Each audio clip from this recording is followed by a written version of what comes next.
Good afternoon. It's a great privilege to be with you all this afternoon.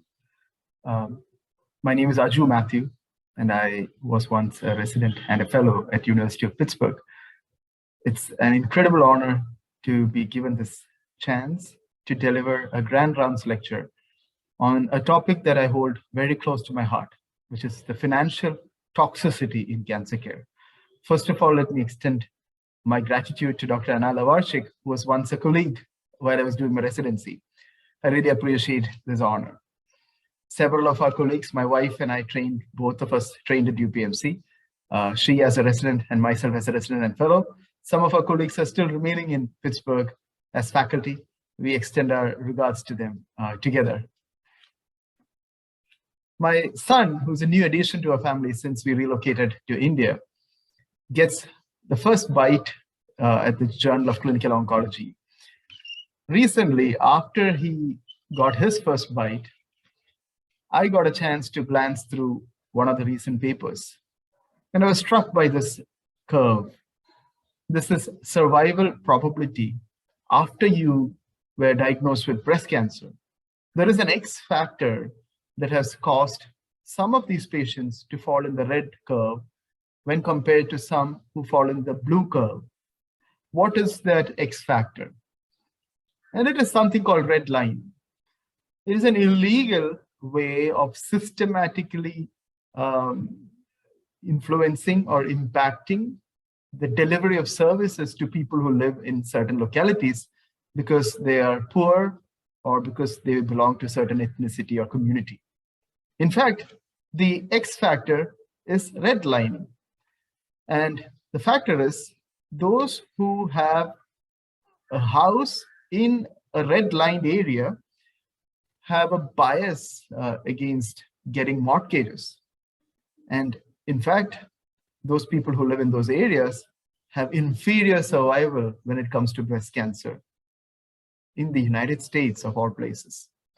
So more than what we treat, more than what we do, we see that there are significant factors that impact survival. Cancer outcomes and financial toxicity of cancer care are bidirectional.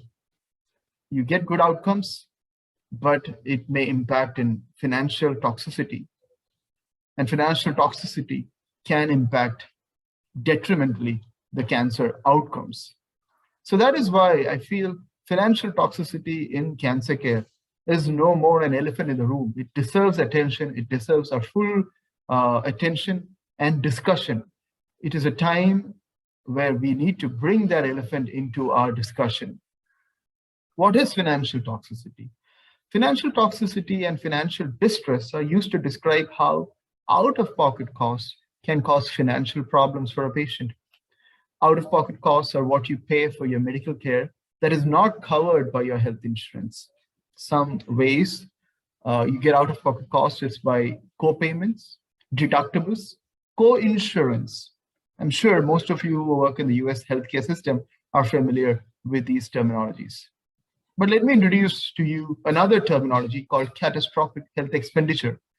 Catastrophic health expenditure refers to any medical expense that can threaten the financial stability of a household. It results when healthcare costs are much higher than a patient's income, and that leads to reduced spending on basic needs like food, clothing, and shelter. According to the WHO, any out-of-pocket medical expenditure in excess of 40% of households' non-food income is considered as catastrophic health expenditure. Sometimes it is defined as any expenditure greater than 10% of monthly household income. Distress financing happens when you have catastrophic health expenditure. What is distress financing? Patients borrow money or pawn jewelry or use all of their savings to sell their assets. Where I practice oncology now in India, distress financing is the mode of payment for over 60% of our hospitalization in rural areas and 40% in urban areas. Recently, my medical student, Jeffrey, and myself, we reviewed 22 studies from India systematically. This is currently in press in Lancet Oncology.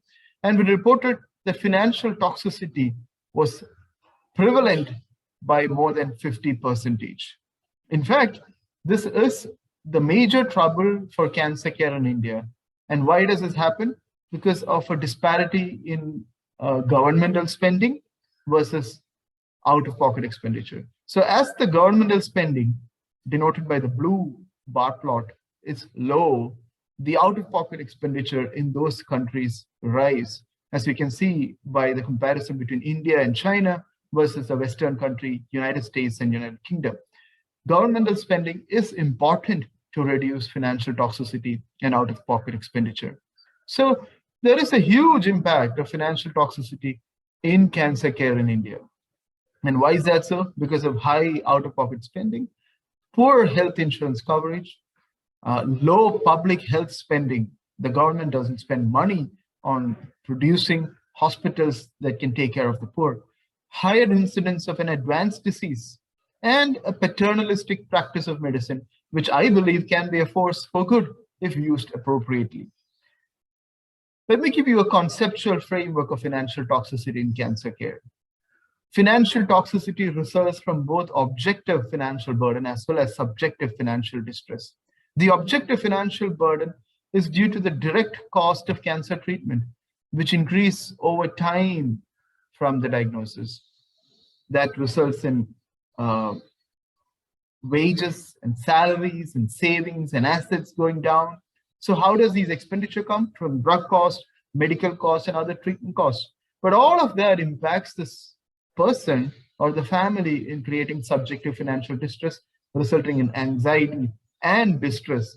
And sometimes when these financial toxicity causes subjective financial hardship, it ends up in causing coping behaviors which impact cancer care. For instance, cost-related medication non-adherence, delayed care, and food insecurity. Financial toxicity has significant consequences of cancer care in terms of quality of care. It impacts it detrimentally. In terms of treatment, it results in delaying of therapy. It results in lack of follow-up, results in non-adherence to therapy. All of that impacting the cancer outcomes in a very negative manner. In fact, financial toxicity doesn't just impact cancer outcome for a person, but impacts the family as a whole. There is decreased expenditure on education and entertainment. There is accumulation of debts leading to long-term hardship, premature entry into the labor sector by family members, and necessity to do overtime and part-time jobs. So overall, financial toxicity in cancer care impacts one and all, impacts some to a greater extent, resulting in catastrophic health expenditure. As you can see from this figure, the dark red denotes places where catastrophic health expenditure is widely prevalent, and the lighter shades showing less prevalent areas. There is widespread disparity across the globe. Latin America, parts of Africa, parts of South Asia have tremendous burden of financial toxicity, whereas the Western countries doesn't have it to a great extent. But even still, in a country like United States, about a less than 1% of people end up with significant catastrophic expenditure. So you might figure and wonder, is this relevant to a practitioner who practices in the United States? Well, it is. As survival rates of cancer have increased by leaps and bounds over the last several decades, so has the cost expenditure as percentage of GDP on the country. The United States spends almost 1 in 5 of their GDP on health expenditure. As a society, that is unsustainable. In fact, a major part of that health expenditure comes from paying for cancer costs. The projected increase in spending on cancer care is by about 30% over the next 15 years, starting from 2015. It amounts to about 200 billion last year. So regardless of whether you live in the United States or whether you live in India, here is a problem that urgently needs a solution. And that solution cannot be patchwork. That solution has to be realigning the bridges so that the two ends of the bridges meet in perfect unison. So we discussed some of the ways we can impact financial toxicity, some of the ways we can mitigate it in a paper that is in press in Lancet Oncology. our discussion was mainly from a perspective of a physician practicing in India, but we think at different levels, financial toxicity can be mitigated at a patient level, at a provider level, at a community level, and at policy level. Now, I've had fair share of experience working in both places. In the United States, wearing a tie and a coat. In India, no tie. The last time I wore a tie is 3 years ago. So considering the breadth of experience working in two places, I think I can bring together what are the reasonable approaches that we can do from an Indian perspective, as well as from a perspective of a physician in the United States to mitigate financial toxicity. So some of the steps that I'm going to discuss are going to be relevant for the United States. Patient level.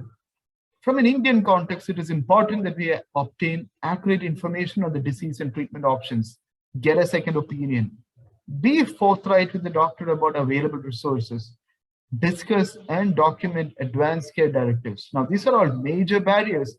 You can imagine nothing is happening at this time because we have a very unidirectional practice of medicine, which is sort of leading towards what we call paternalistic practice. Patients are ignorant on what to ask, how to ask, don't have or have the power or the negotiation skills to ask questions. Enroll in governmental schemes if eligible. Finally, discuss cost of care with doctor.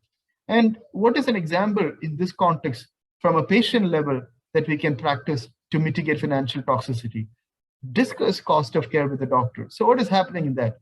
Patients may want to ask how much cancer treatment is going to cost me. They may want to ask, will my health insurance pay for this treatment? How much will I have to pay myself? They may want to ask, can I get an idea of the total cost of treatment we've talked about? Is there any way I can get help to pay for this treatment? And the sad fact is, we doctors don't really know how much things cost.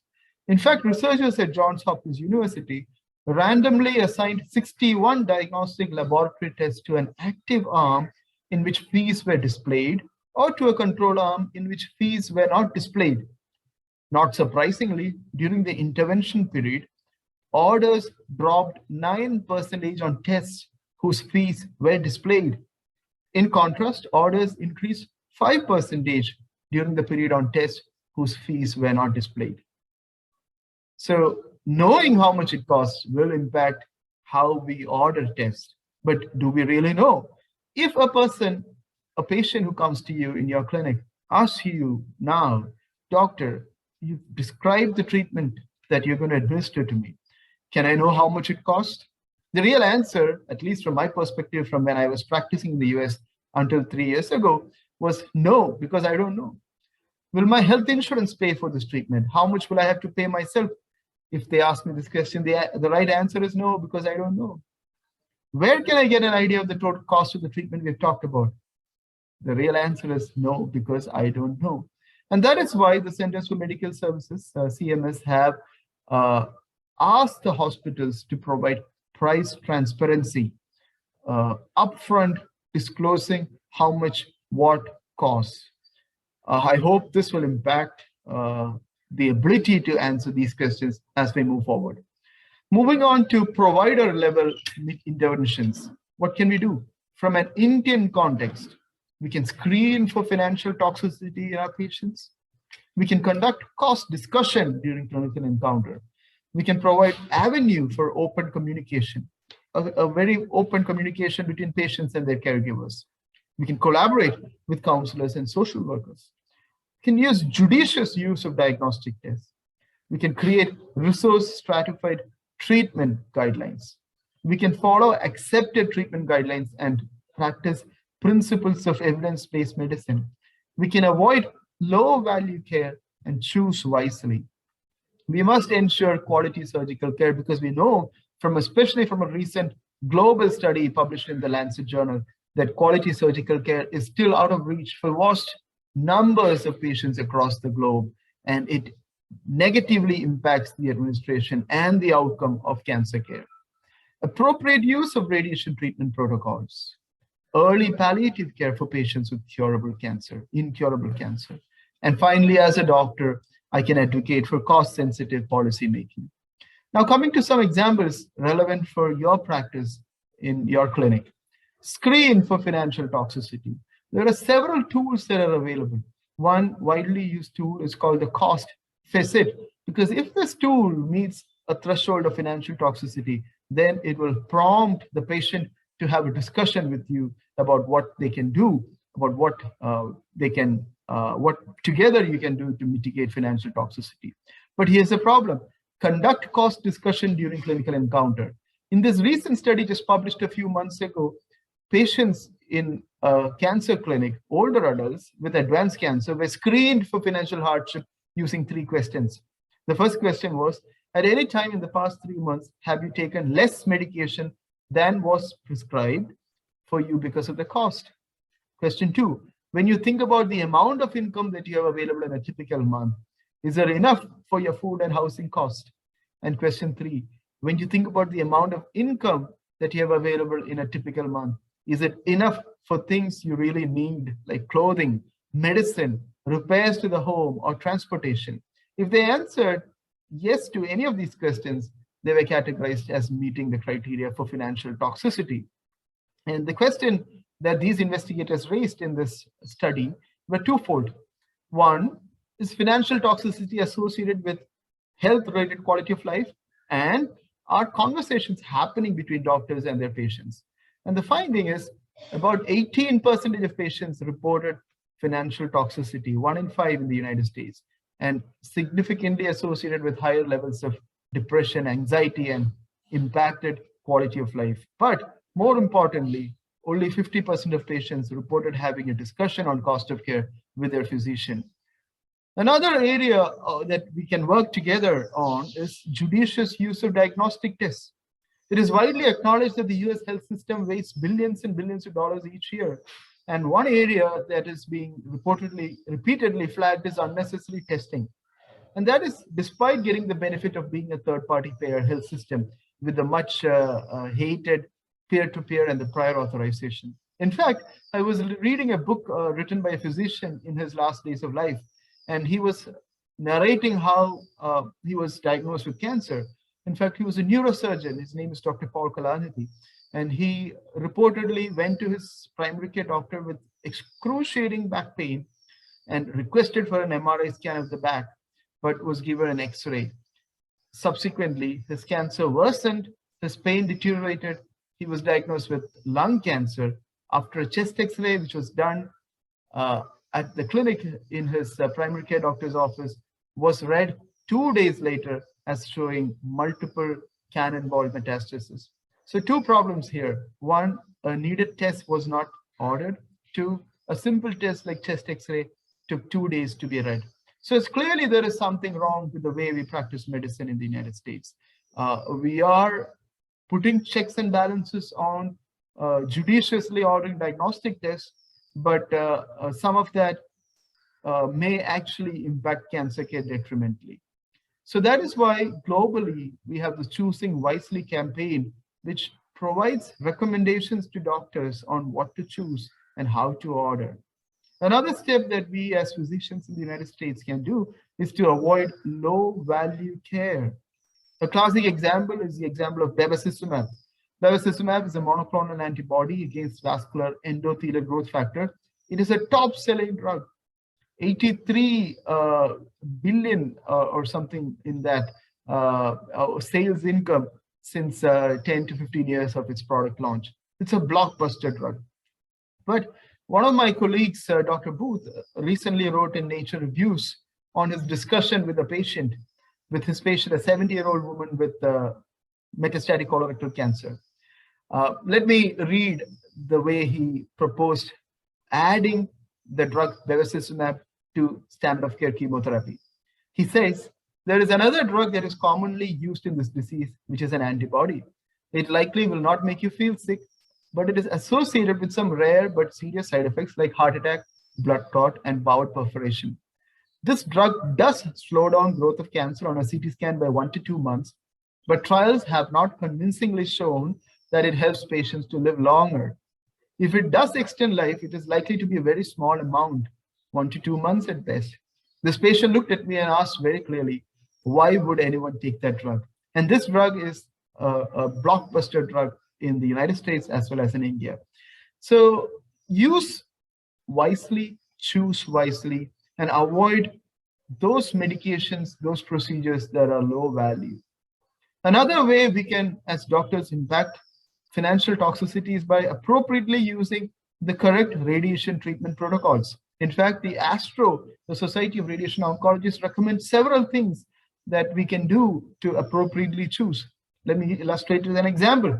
If patients have bone metastasis and you want to palliate them, do not routinely use extended fractionation schemes. Sometimes a single fraction radiation dose should be sufficient to palliate bone metastasis. Do not use IMRT to deliver whole breast radiation therapy as part of breast conservation therapy, and several such steps. But unfortunately, even in India, some of these steps are not followed for various reasons. But clearly, there are ways we can adopt sensible practice to impact financial toxicity for patients. Another step is early palliative care for patients with incurable cancer. A study looked at use of chemotherapy towards the end of life and whether it actually impacts quality of life, and found that quality of life in patients with end stage of cancer was detrimentally impacted by giving chemotherapy use near their death, even in patients with good performance status. In fact, early end-of-life discussion or early palliative care was associated with less aggressive care and greater use of hospice at end of life. So in patients with incurable cancer, if you can have these discussions regarding palliative care early on in their disease course, we know that it helps with providing less aggressive care, greater use of hospice at end of life care, and hopefully mitigate financial toxicity during the end of life. Advocate for cost-sensitive policy making. Let me give you a classic example. When a drug called aflibercept was approved for the treatment of advanced colorectal cancer in 2012, studies suggested that this drug was equivalent in efficacy as bevacizumab, the blockbuster drug that I was just talking about, but twice as expensive as the existing drug. Memorial Sloan Kettering Cancer Center doctors decided they're not going to stock this drug. They drew public attention to this action, and remarkably, the drug maker half the price of cancer drug after Sloan Kettering's rejection. The United Kingdom, NICE negotiated trastuzumab emtansine, a very highly effective medicine in breast cancer, with the drug maker by rejecting paying for this medicine, and the company had to reduce the cost so that they can tap into the market in United Kingdom. So oncologists or doctors, we can step in as a gatekeeper to mitigate financial toxicity. Cancer centers can improve transparency around cost of treatment, can offer payment options and financial assistance. Doctors can avoid the delivery of low-value treatment and stick to choosing wisely campaign guidelines and goals. Patients and doctors must discuss goals, benefits, costs, and potential financial burden and distress. And we must refer to supportive care services early on in the treatment course. And health insurers can restructure insurance plan in a cost-sharing manner. At a community level, much of this in an Indian context, there are ways we can do. One, conduct awareness on cancer prevention, screening, and early diagnosis. Provide philanthropic support to patients who need assistance. Provide cost-sensitive lodging facilities. Discourage unconventional alternative medicine clinics in cancer care, which is a major barrier for providing cancer care in Kerala, in India, where I practice. Judicious use of social media to disseminate cancer-related information. Provide patient navigation and call center service for early diagnosis and appropriate referral. Now let me come to the biggest impact level, which is the policy level. What can we do? In an Indian context, increased health spending. I mentioned how our government spends pathetically in public healthcare sector. Increase public healthcare sector, and that will directly impact out-of-pocket expenditure in a positive way. Increase awareness and enrollment of eligible people in governmental schemes. Include cost of care discussion in medical training programs. Cost-sensitive drug approval, licensing, and regulation. encourage high-quality generic and biosimilar drug research and access, support indigenous research programs for novel drug development and technology. All of this have been mentioned in our upcoming paper in Lancet Oncology, but let me bring forth what is relevant for the United States. Include cost of care discussion in medical training programs. Let me give you an example how this is lacking in a US medical system. The World Health Organization provides a model list of essential medicines. This is a list of medicines that the experts consider to be the most effective and safe to meet the most important needs in a health system, and it should not cost the health system in a bad way. And in a very neat study, Funditus and Chris Booth and colleagues actually asked oncologists practicing in various regions of the world what drugs they think should fall in the category of an essential medication list. And they said, please define if that medicine is universally accessible in your region. They defined universally accessible as stating if more than 90% of patients have no substantial out-of-pocket expenditure, that is considered universally accessible. 2/3 of respondents in high-income country like United States suggested that immunotherapy, a highly expensive therapy, is universally accessible.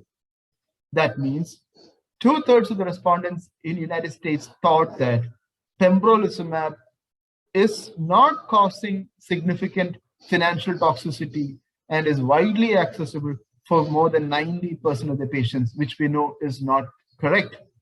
But even if at a personal level, a person can afford the price of immunotherapy, we ask in this editorial published in Lancet Oncology, do we think the health system in these countries, such as United States, can truly afford the price of immunotherapy? We saw how the cost of care has tremendously risen in the last several decades. 1/5 of the GDP is spent on health expenditure. Is this sustainable in the long run? What can we do? And that is where I think it is important that we as residency program directors, I was once a residency fellowship program director, we must teach our residents to provide cost-conscious care for our trainees. In fact, the Medicare Payment Advisory Commission recommended nearly $3.5 billion in funding for GME be reallocated to programs with curricula that train residents to practice high-value, cost-conscious care. So in this neat study published in JAMA, the investigators queried training program directors across the country. Out of 261 training program respondents, only 15% indicated that they had a formal curriculum, while about 50% said they were working on it. That is, only 15% of training programs currently have a formal curriculum to discuss cost of care to our trainees. I think this is a step that we can take in the right direction.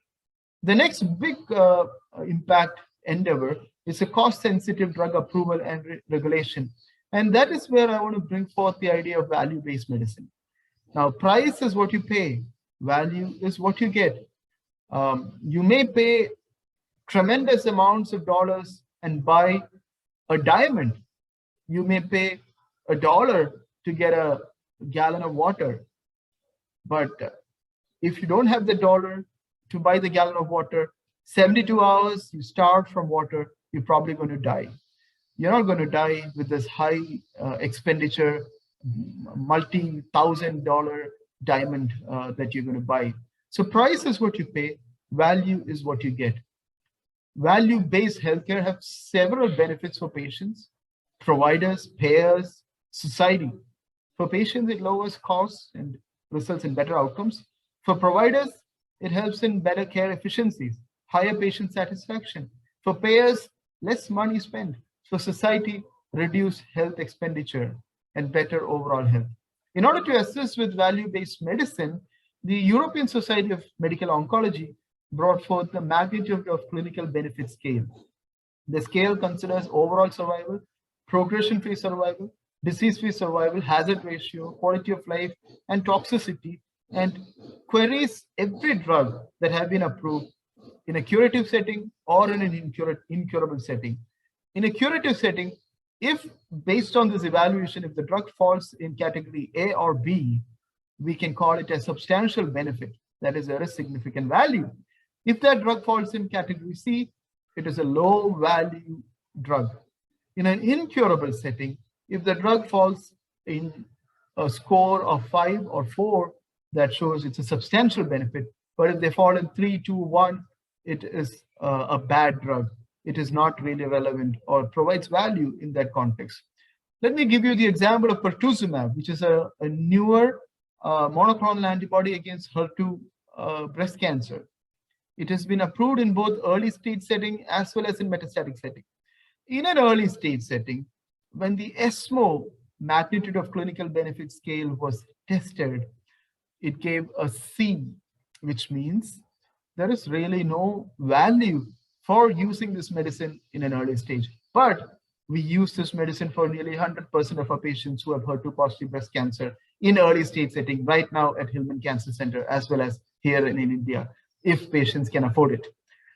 But in a metastatic setting, there is significant overall survival benefit with the use of this medicine. And therefore, if you use it against an ESMO MCBA scale, you see substantial benefit for a metastatic setting. So value of a drug have to be assessed properly, and there should be a way we must link the cost of the drug to the value it affords and for an indication. American Society of Clinical Oncology also proposed value framework network in terms of their assessment, comparing about several trials that have been tested and the monthly cost for those drugs in those trials. Those drugs that have great value, that is the latter part of the x-axis, when compared with the cost, as we can see, those drugs that have trivial or less magnitude of benefit have a higher cost. Now, that is something that is quite common in drug approval process now. Let's check the ESMO magnitude of clinical benefit scale. Those drugs that actually met the ESMO magnitude of clinical scale threshold have a lower median cost, monthly cost, when compared to those that did not meet the ESMO benefit threshold. So we must have a way to adapt the pricing to the value the drug offers. In an editorial to the Lancet Oncology, we suggested some other methods that governments can adopt, policymakers can adopt to improve cost of care. And that is rational drug approval and licensing.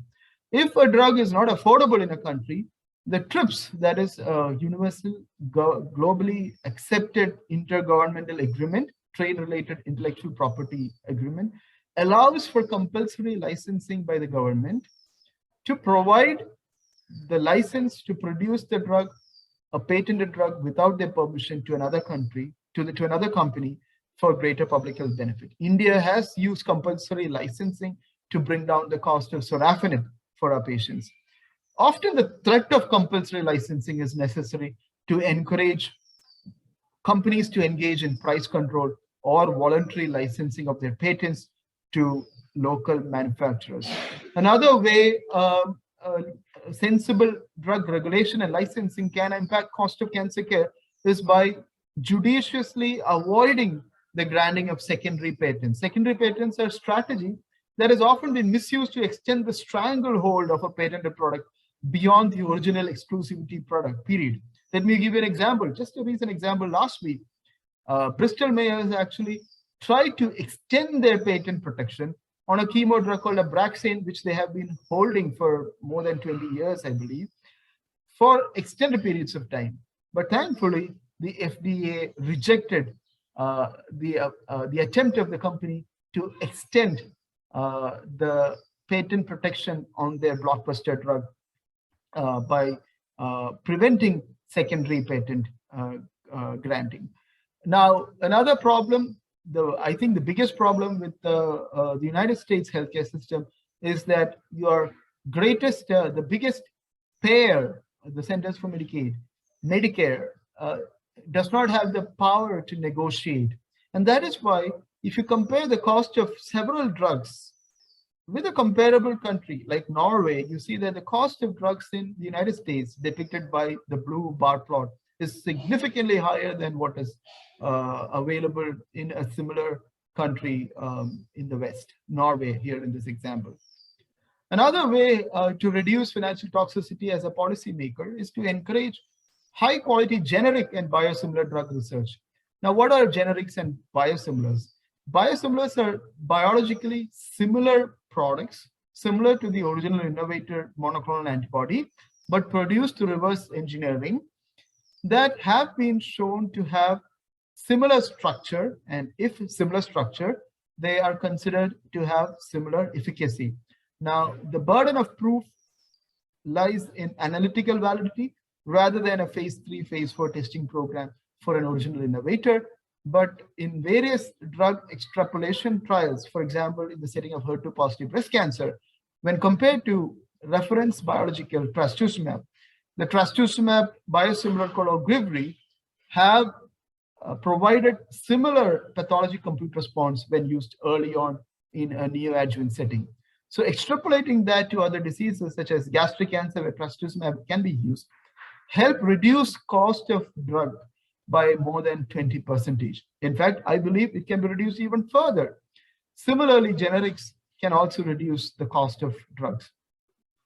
Finally, let me bring forward another way we can reduce the cost of drugs in our prescription pattern, and that is something called interventional pharmacoeconomics. Now, interventional pharmacoeconomics seeks to decrease prescribing costs through developing new dosing strategies and regimens without impacting efficacy. There are several strategies. One is by reducing the dose of some drugs through administering it with or without food. Another strategy is by raising the bioavailability using some pharmacokinetic enhancers, by using sensible drug prescription strategies. Let me give you an example. Ibrutinib, the dosing was reduced from 420 milligrams to 140 milligrams with food without reducing the efficacy. Erlotinib likewise, dasatinib likewise. Pembrolizumab, currently a flat dose of 200 milligrams is used.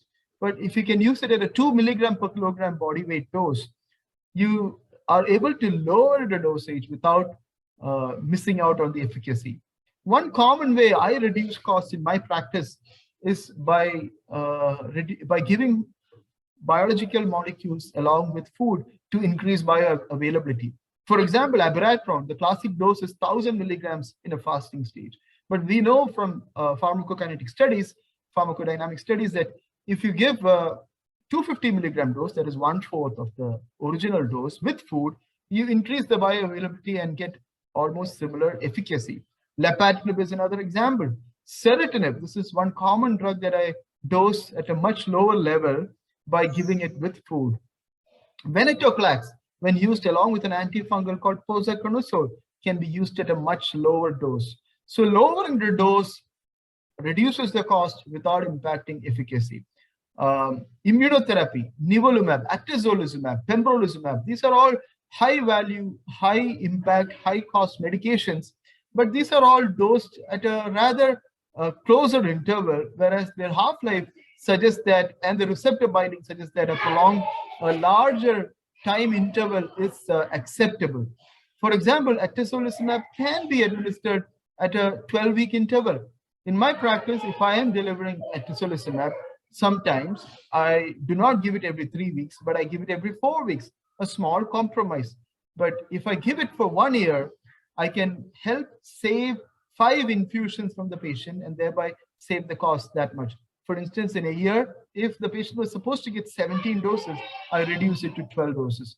But the idea is there are ways you can reduce the dosing frequency, reduce the dose, or increase the dosing frequency and reduce the cost of therapy without impacting efficacy. In fact, the Food and Drug Administration, FDA, is also moving in that direction. The editorial in NEJM just 2 weeks ago brought forth this idea called the drug dosing conundrum. So the FDA is now calling forward to testing alternative dosing strategies simultaneously with registration trials. The same examples that I mentioned, serotinib, The initial dose was 750 milligrams PO fasted state. The modified dose is 450 milligram daily with food. So in calling for more optimal dosing strategies, the FDA is moving towards a pharmacoeconomic strategy in reducing the price of therapy without impacting its efficacy. So let me summarize. Understanding financial toxicity in cancer care is probably as relevant to today's practice as clinical benefit and risk. The consequences of financial toxicity is at various levels. It directly impacts cancer-related outcomes and can wreck a family by causing catastrophic health expenditure.